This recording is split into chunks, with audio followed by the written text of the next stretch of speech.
Wait, did you just see this? Because this just dropped, and honestly, I had to stop everything and talk about it right now. Russia just destroyed a NATO weapons convoy, not threatened it, not warned about it, destroyed it. And the world is very, very quiet right now.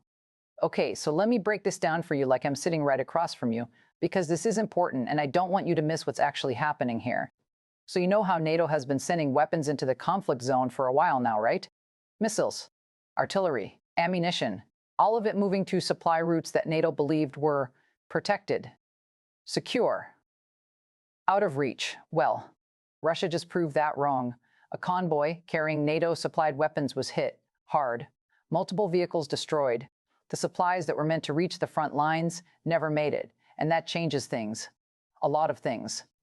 Now here's what really got me when I first read this. This isn't the first time Russia has targeted supply lines. They've done it before, but this time feels different.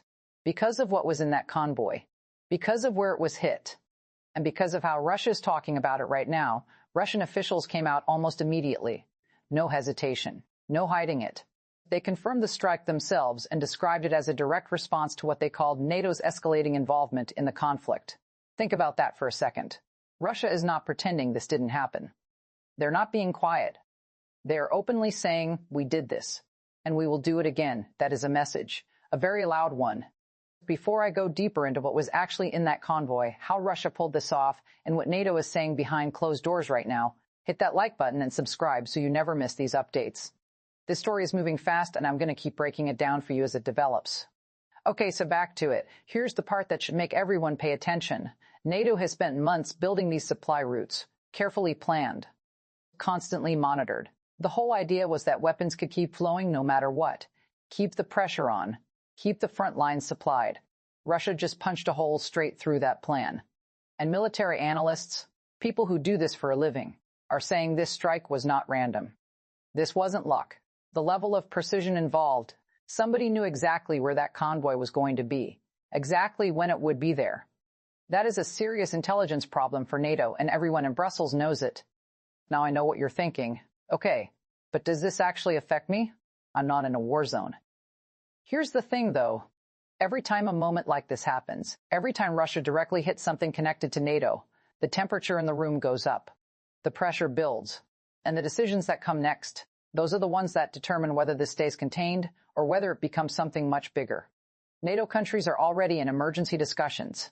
What do you do when your supply lines are being destroyed? Do you pull back? Do you reroute? Do you respond? And if NATO responds, what does Russia do next? Nobody has a clean answer right now. And that uncertainty, that's the most dangerous part of all of this. Here's where we are tonight. Russia made a move that was bold, deliberate, and very public. NATO is now in the uncomfortable position of having to respond without escalating. And the rest of the world is watching every single decision being made in the next 48 hours. Because those decisions matter. They matter for the conflict. They matter for Europe. And honestly, they matter for all of us. This story is not slowing down. If you want to stay ahead of it, subscribe right now. Hit the bell. Because the next update on this could come any hour, and you need to be ready. And drop a comment below. Do you think NATO escalates after this, or do they play it quiet? Tell me what you think. I read every single one.